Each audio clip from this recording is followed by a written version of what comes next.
All right. Welcome to the THW What's Kraken show, hosted by me, Tom Pepper, Sean Raggio, and Adam Kierszenblat. Presented by the Hockey Writers, we talk Seattle Kraken hockey every week on iHeartRadio, YouTube, and wherever you get your podcasts. Make sure to check out our written work at thehockeywriters.com and follow us on Twitter at Tom Pepper, at Raggio9124, and at Adam K. Blatt. All right, we'll go to you, Adam. What have you been up to the past week? Well, my other job that I cover is I cover the Vancouver Giants of the WHL, and there's been a lot of WHL news this last week, especially revolving around the Giants. Tristan Nielsen, who was their one of their backbone players last year, 20-year-old, signed with the Abbotsford Canucks. So there's a lot of excitement about that because it's a very good marketing opportunity for them. People in the area already know him, and I really like Tristan Nielsen as a player. Got to know him a little bit over this past year, so that's exciting. And then today they announced that Keith McCambridge is coming back, their assistant coach.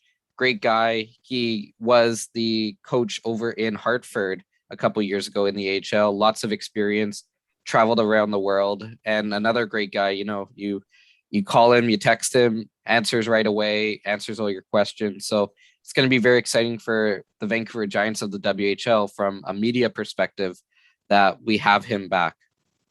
Awesome. Good stuff. Sean, have we got you? I hope so. You want to let us know what you've been up to the last week? You were down in Vegas, I believe. Yes, I was. I was participating in the sports business classroom, which is an immersive program that is surrounds the Vegas Summer League of the NBA. A lot of lectures from industry professionals, some former GMs, current GMs in the NBA, media professionals as well, hands-on experience. I was producing some video podcasts. It was a really good time. Met some awesome people, made some great connections. It was fun. Awesome. Good stuff. My last week hasn't been, I don't think I've done anything too interesting. I had my 4-year anniversary with my girlfriend, which was pretty great. But otherwise, Congrats. I have not been to Vegas. I haven't really been much places, but yeah, we're hanging into this pandemic. So let's jump into the Seattle Kraken talk here. So 2 coaching hires by the Kraken this week. So we've got Dan Bylsma was brought on as assistant coach of the AHL's Charlotte Checkers, which of course the Kraken and the Florida Panthers will be splitting that roster this season. What are your thoughts on this? Dan Bylsma has, of course, won the Stanley Cup with the Pittsburgh Penguins in 2009, has plenty of experience at the NHL level. What did you think of this hiring? I'll go to you, Adam. Well, it's an interesting hiring for sure because it basically tells you that he's going to be the first head coach in Palm Springs history. That's kind of what it tells me. I'm a little bit surprised that Dan Bylsma, a guy of that level, has kind of dropped this far to becoming an assistant with the AHL. But good for him. I thought that we were going to see somebody like Brad Lauer, who was the coach of the Edmonton Oil Kings last season, jump up to the AHL. But Dan Bylsma, he brings tons of experience. He's won the Stanley Cup. He's coached at the Olympics. So it's a win-win, definitely, for both parties. And yeah, he gets back in the game and gets to show what he's got. For sure. Your thoughts, Sean? Dan Bylsma to Charlotte? I think it's a good idea. Yes, he's won the Stanley Cup, but he's also won the Stanley Cup with a younger team. I think that was only Crosby's 4th or 5th year in the league, if my math is correct. So please don't check me on that. And I think that he has the AHL experience. So he knows how to work with younger guys and help groom them into players that you'll want on a team that'll win a Stanley Cup. Being a Jack Adams Award winner helps. And I think that this could be one of the first steps to getting him back into the NHL. For sure. And another interesting thing to know, back in 2006 with the Wilkes-Barre Scranton Penguins, he was an assistant coach of another split roster team when the Penguins shared the organization with the Oilers. So I saw in a recent article on NHL.com how he was saying that kind of experience is going to help him a lot heading into this role in Charlotte. And we'll go into another coaching hire that the Kraken made this time for the NHL roster. Andrew Allen will be the team's first goaltending coach. So he was actually working as a pro goalie scout for the organization over the last year. so helped with the expansion draft. I assume he probably had a say in bringing in Philip Grubauer. And he spent 4 seasons with the Buffalo Sabres before as goalie coach, most notably with Linus Ullmark, who recently signed with the Boston Bruins. What do you think of this signing? Do you think this is the right guy? Let's go to you, Adam. Well, goalie coaches is a very interesting coaching position because you can have the best goalie coach, but if the goaltender doesn't like the goalie coach, or it's just going to fall apart. So I think that this is a we'll see type of project by the Kraken. Obviously, if the organization knows him well, so it's not that big of a reach to bring him in as the goalie coach, but he hasn't worked with Grubauer, he hasn't worked with Decord, and he hasn't worked with really anybody on the Kraken roster. So it's going to take a little bit of time to feel everybody out, but the Kraken's goaltending between Driedger and Grubauer is solid. So his experience can only help for sure. Sean, your thoughts? So according to NHL.com's Bob Condor, he notes that, excuse me, that he focuses a lot on rebound control. And to me, that's one of the more important things to focus on, especially in today's NHL when you have a lot of these big bodies in front and just guys crashing the net. Because to me, you want to eliminate all second chances you can get. At least with a high percentage chance on a rush, it's a mano a mano for the most part, whether it's off the pass or straight on. Those rebound chances, they can go anywhere. You don't want him giving that up. I mean, it might slow down the game, but cover everything up if you can. And I think that, as you said, yes, the chemistry between them is important, and it's just something that you can wait and see.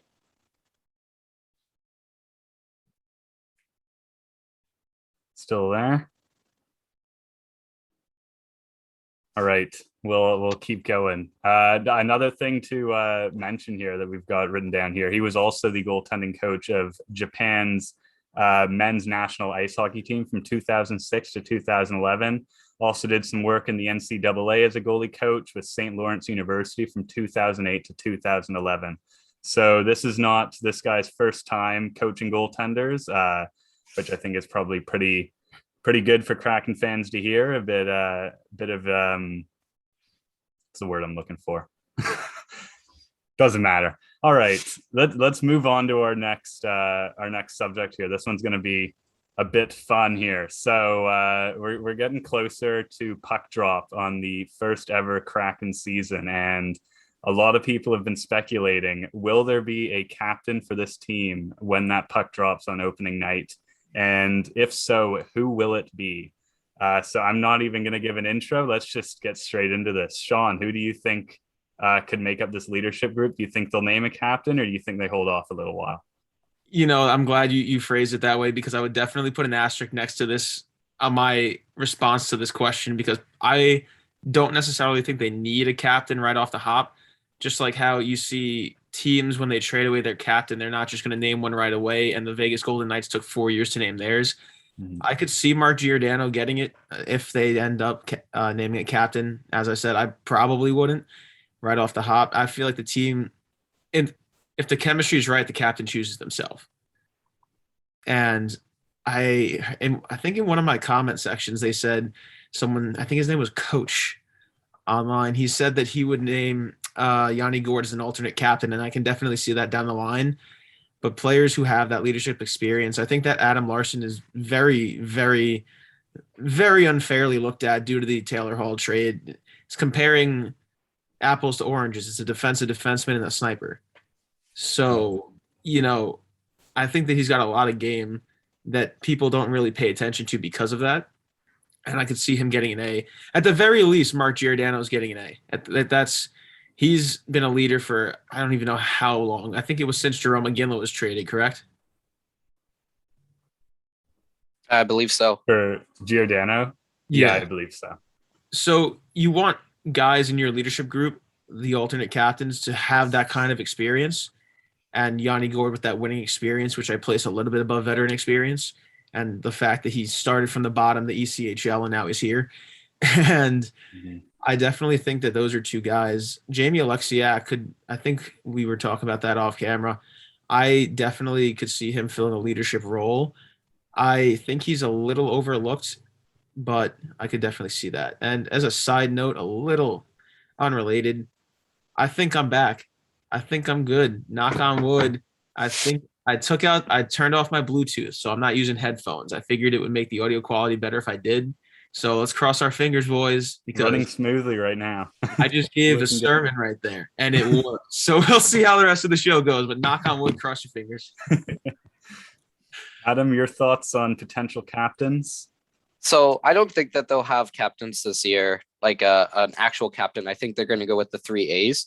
Jaden Schwartz, I think, is a pretty good option. Stanley Cup winner. He's been an alternate captain in St. Louis. He stepped up in the big moments. So that's one guy. Mark Giordano, the other one. This guy, he's won a Norris. He can really help the young players develop. And then once again, Jamie Alexiak. I think that Jamie Alexiak is going to be the first captain of the Kraken, but in a couple years. His whole vibe is very Seattle. Fans seem to love him already. He's going to stick up for his teammate. I really like him. I've always liked Jamie Alexiak, the way he's played. So I think that that's a really good choice for your captain. Maybe not this year, but in 2 or 3 years. But I also want to throw out one other thing. Sean mentioned Adam Larson.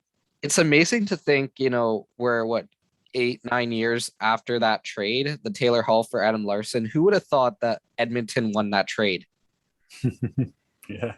You can say Taylor Hall won the Hart, but he only was there for 3-4 years. Adam Larson's been there since the beginning. He's been like one of their backbones of their defense. It's incredible that these trades that we think are so one-sided turn out that the other side wins. Taylor Hall was meant to be a game breaker, and you can obviously argue that Adam Larson hasn't won much in Edmonton, but you look at the team around him, you could also argue that with Hall, but Hall was supposed to be that guy. He was supposed to be the guy. So for him not to win, it says a lot more than Adam Larson not winning. All right, and just to wrap up the Kraken captaincy talk, I've written down a list here. There's quite a few players that are going to be on this roster that have experience being a captain in the NHL. So Mark Giordano was captain of the Flames for 8 years. Eberle, alternate captain of the Oilers for 5 years. Adam Larson, alternate captain of the Oilers for 4 years. Jaden Schwartz, as we mentioned before, 3 years, alternate captain with the Blues, including on that 2019 Stanley Cup championship run. And then newly signed Marcus Johansson. He's been an alternate captain for New Jersey and the Buffalo Sabres for 1 season each. So this is going to be very interesting to see how this all shapes out, this whole leadership group. And of course, Kraken general manager Ron Francis knows a thing or two about leadership. He was captain for the Whalers, the Penguins, and the Hurricanes. So this is just going to be a very interesting season or a few seasons. I don't know if they'll name a captain this year, but we'll see how this all shapes up. Did you want to say something, Sean? Yeah, just 2 quick comments.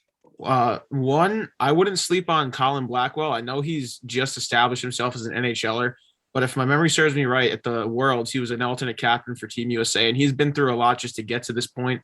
Playing the AHL, he missed a year of college due to concussions, if I recall, from an interview he gave on Spit and Chicklets.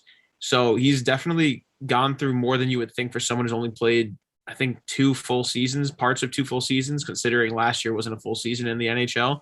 And also, if they don't name a captain, that definitely opens the door for who I think on the first episode I mentioned he would be the first captain, Matty Beniers. Mm-hmm. I wouldn't mind necessarily if they do name an older captain, granted Alexiak, who I could see getting some serious consideration, is going to be there for, I think it was 4 years, correct?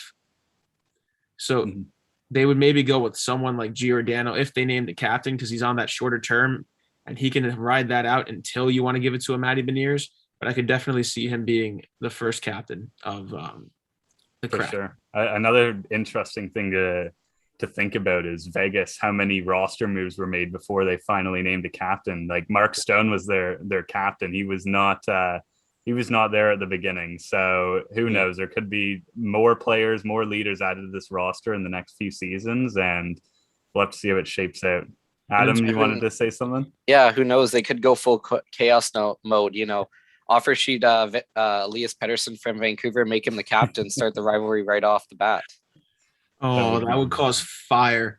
I think Vancouver would burn for this. It would be for the second time in 10 years. I think if it happens still in 2021, that would be the second time in 10 years. It's it's a little bit of a mess here for sure. He came out and said that he wanted to play for Vancouver, but he also wanted to play for a winning team, and it was basically ship him out right now. He doesn't want to be here. It's like, no, so we'll see what happens with that situation. But I've said it before, if the Kraken really want to stir the pot, that's your easy target right there. Mm-hmm. Would definitely be fun storyline. We need those. All right, off the hop. We'll just reset the show here, and then we are going to talk about two new players. Sorry, not two new players. Two players on the Kraken who have new contracts. So you're listening to the THW What's Kraken show, hosted by me, Tom Pepper, Sean Raggio, and Adam Kierszenblat, presented by the Hockey Writers. We talk Seattle Kraken hockey every week on iHeartRadio, YouTube, and wherever you get your podcasts. Make sure to check out our written work at thehockeywriters.com and follow us on Twitter at Tom Pepper, at Raggio9124, and at Adam K. Blatt. So here we go. New contracts. So on Friday, just end of last week, Carsen Twarynski and Cale Fleury were signed each to a 1-year, 2-way contract worth $750K at the NHL level. So of course, Twarynski is probably a pretty well-known name to Kraken fans, considering the shock of that passing over names such as Jacob Voracek, James Van Riemsdyk, Shane Gostisbehere was there as well. And the team went with Carsen Twarynski, and now he's locked in on a 1-year contract there. What are your thoughts on this with Twarynski? We'll go to you, Adam. I mean, I haven't done a lot of research on him because I was prepared for them to take a guy like Voracek or Gostisbehere. But you know what? He's a young player. I think he's going to be the 13th forward if I have my depth chart kind of set up. So it's really a easy contract to make. You're not giving him huge term. You're not giving him huge money, which at the moment doesn't really matter for the Kraken because of their cap space that they have. But we'll see if he makes the roster. I still think that he'll be in the AHL or the 13th forward, but you need those guys to really build up your prospect base, especially if, a player goes down like Yanni Gourde, who won't be available until November. Mm-hmm. Yeah, he doesn't come with a ton of NHL experience. He's played 22 games and scored 1 goal. So the majority of his career has been played in the AHL so far. What's your take on this, Sean? If I remember correctly from watching a couple Flyers Rangers games, he was just a pain. And those are the kinds of players I like. So it's going to be good that he's going to be on the Kraken. If my memory serves me right, Gostisbehere ended up getting moved to Arizona, and then they ended up moving OEL to Vancouver, correct? Mm-hmm. Yeah, so Gostisbehere was one of those, we'll give you a bunch of stuff and you don't have to send us back anything trades. Yeah, that made my take on him really look bad. So that's a great look for me. I really thought that the reconnection of him and Hackstall would be a rejuvenation for his career. I think I've spoken about that once or twice till I was blue in the face. Didn't happen. He's a safe Twarynski, excuse me if I got that wrong. I think it's just a safe move. As you said, he could be a 13th forward. He could slide in there if, until Gourde gets back. It's really not that big of a risk. I think it was a decent contract, 2-way. It's really it's a safe move. And I kind of like that he's a guy that they're holding on to. If I recall, I think it was John Quenneville they didn't sign right off the hop. I believe. Yeah. I kind of like that they're keeping, even if it's a small contract, 2-way, at least keep the guys you drafted for a year, see if they could step into the lineup and do something, Mm-hmm. So in one of the NHL.com articles, something interesting to note is Twarynski self-described himself as a power forward, good on both ends. So if that's how it turns out, I'm sure that'll be a great addition for the Kraken, and we'll see if eventually he can work his way onto the main roster. But For now, again, as Adam said, I also see him in a 13th forward role or down in the AHL. But we'll see if this guy can prove himself and work his way up there in Seattle. And so do you want to say something, Sean? Yeah, you want bottom sixers who know they're bottom sixers. And I don't mean that disrespectfully. I like to, when I play roller deck hockey, I like to consider myself a fourth line grinder on a 3-line team. So I know my role. And it's different. And I think I'm going to point out Brett Howden with this, all due respect, former New York Ranger. He was a player drafted late in the first round who had skill in junior. And because of the Rangers' organizational depth at that point, he had to learn to play a fourth line role. And he was sometimes a whipping block by fans, and he struggled a bit. It's different if you have a guy coming into it. I profiled for the Hockey Writers upcoming towards this past draft, guys who I thought would be, the way they played, it's like they knew their role. They knew if they were going to make it to the NHL, they'd be that bottom sixer. They'd learn to excel in those areas coming up. Those are the guys you want in your bottom six, the guys who I know I'm going to get here being a bottom sixer, so I'm going to work on all those intangibles to get there. Again, no disrespect to Howden. I think as time went on, he got a bit better in that role, but if Twarynski knows that's his role going in, I think he's going to be a lot better of a player than people within that role, relative and respective to what he would be expected to produce, than another player who has to change their game right when they get to the either high AHL level, meaning they're playing top six as a future bottom sixer, or just in having to learn in the NHL. Yeah, it's very interesting. I agree. And so the other contract here we can discuss is Cale Fleury. Again, same thing as Twarynski, a 1-year, 2-way deal, $750K at the NHL level. He was, of course, taken from the Montreal Canadiens, and his brother was also selected from the Anaheim Ducks, Hayden Fleury. So thoughts on this contract, Adam? Well, I've always been a big fan of Cale Fleury. I was surprised that they selected him. I think everybody was from Montreal. A guy like Paul Byron was available. But you know what? They're building from the blue line. He's going to be in Charlottesville, or not Charlottesville. What's it called? The Checkers next year. Yes. But I've liked him ever since junior. WHL guy, played for the Kootenay Ice and now the Winnipeg Ice. He was a 2-year captain in the WHL. That doesn't happen too often just because of the ages. And then he has some experience playing in the Memorial Cup with the Regina Pats in 2018. So I think that he will play in the AHL next year, and that he's actually going to wear a letter for the Checkers.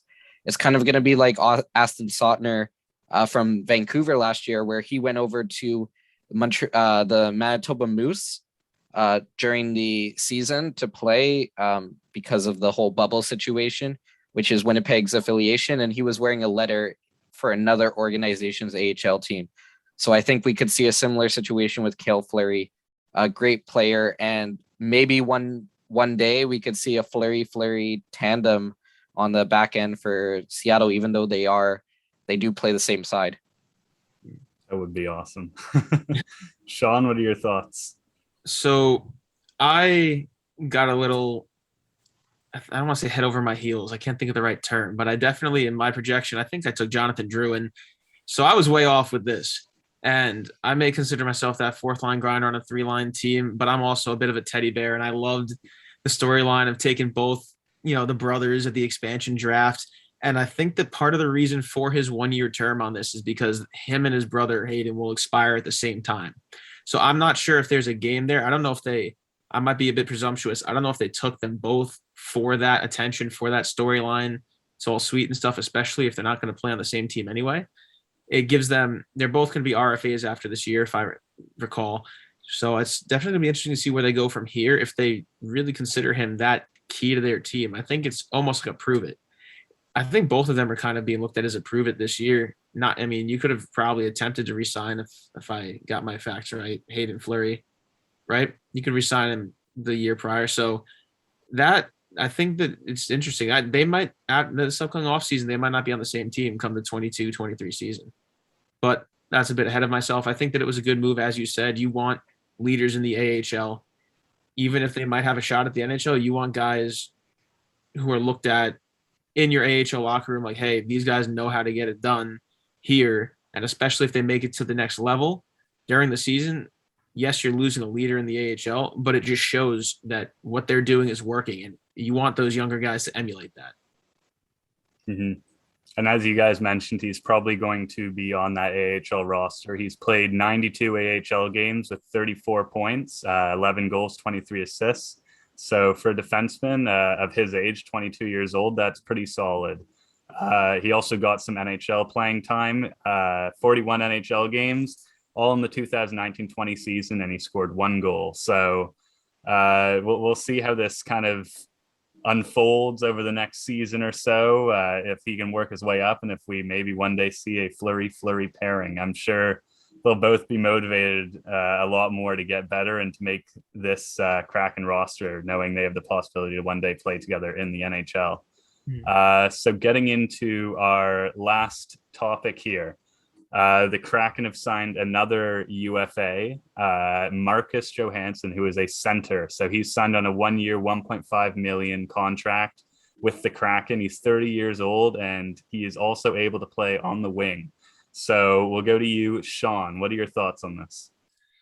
Well, for starters, I almost lost a lot of friends because of this guy back in middle school, because I decided to pick him for fantasy to go along with what's the guy's name? Alex Ovechkin. I don't know if you've heard of him. Nicholas Backstrom. He's all right at hockey. So yeah, that was a pretty torrent fantasy line right there. I think that he's got more game to play. Last year was a bit of an anomaly. He could play anywhere in that top 9, which gives them a lot more flexibility, which helps with Yanni Gourde being hurt. He really turned some heads playing for Boston. Offensively, he might not put up the numbers he did when he was, getting me fantasy points for the Ovi and Backy, but I definitely like it. As you said, center wing, the versatility is key right now. They have a lot of guys who are versatile on that. I think he's fit more into a middle 6 for them, but if he ends up centering, I pretty sure I wrote about this. I wouldn't mind McCann going on the wing, and I think that he could be a decent center. I would love to, and I have to look up the face-off numbers to compare that. But especially if Johansson's good in the dot, I would want him at the center. You want guys winning draws. You want offensive possession, especially considering I don't think it's the most offensively deep team right now, at least in the bottom 6. I think that you got guys who are playing, who may be asked to play a bit above their britches. I think you guys know what I'm saying. We'll go with it.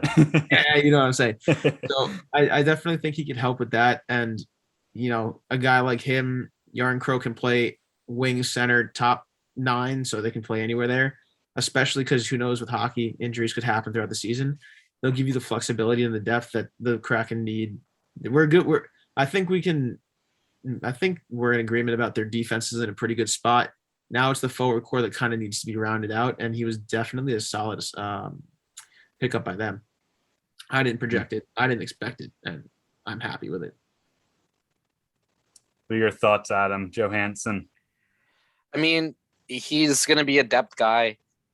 I think that you're going to see a line of Mason Appleton, Johansson, and Jared McCann, or maybe Brandon Tanev as your third line to start. I think Jared McCann might bump up a little bit just because Yanni Gourde isn't there.